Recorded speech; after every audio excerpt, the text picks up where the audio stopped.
யோகா படம் நான் இது வந்து 4 டைம் பார்க்குறேன் ப்ரோ தேட்டரில். இப்போ 4வது வாரம் ஓடிட்டு இருக்குது. ஸோ டே பை டே ஈக்குவலாக வந்து தேட்டர்ஸ் கொடுக்கறதுனால படம் வந்து நல்லா போயிட்டு இருக்கு. இப்பயுமே ஆல்மோஸ்ட் வந்து ஆஃப் தேட்டர் ஃபுல்லாக மாதிரி தான் படம் ஓடிட்டு இருக்குது. மலையாள சினிமாவுக்கு இது ஒரு மிகப்பெரிய பிளாக் பஸ்டர் ஹிட் தான். ஏன்னா ஆல்ரெடி 250 கோர்ஸ் வந்துருச்சு. ஸோ 30 கோடி பட்ஜெட் போட்டு 250 கோடி வந்ததுன்னா பெரிய விஷயம் தான். இன்னும் வந்து இப்போ 50 கோடி வந்துச்சுன்னா 300 கோடி வந்துன்னு நினைக்கிறேன். இது டிஃப்ரெண்டாக நம்ம எதிர்பார்க்காம எக்ஸ்பெக்ட் பண்ணாமல் வந்தவங்களுக்கு இது வந்து சூப்பராக இருக்கும் படம்.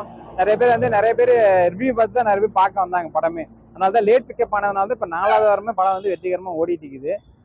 இது மாதிரி படங்கள் தமிழ் சினிமாவில் நிறைய ட்ரை பண்ணலாம்.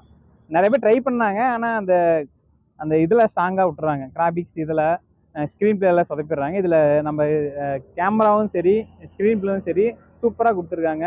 நம்ம கல்யாணி பிரியதர்ஷினிக்கு வந்து செதுக்கின மாதிரி இந்த படத்தில் வந்து இவங்களுக்கு முக்கியமான ரோல் கொடுக்கல. இப்போ நம்ம சிம்பு கூட நடித்த படத்தில் மாநாடு பார்த்தீங்கன்னா அவ்வளோ இம்பார்ட்டன்ட் ரோல் கொடுக்கல. இதில் வந்து கரெக்டாக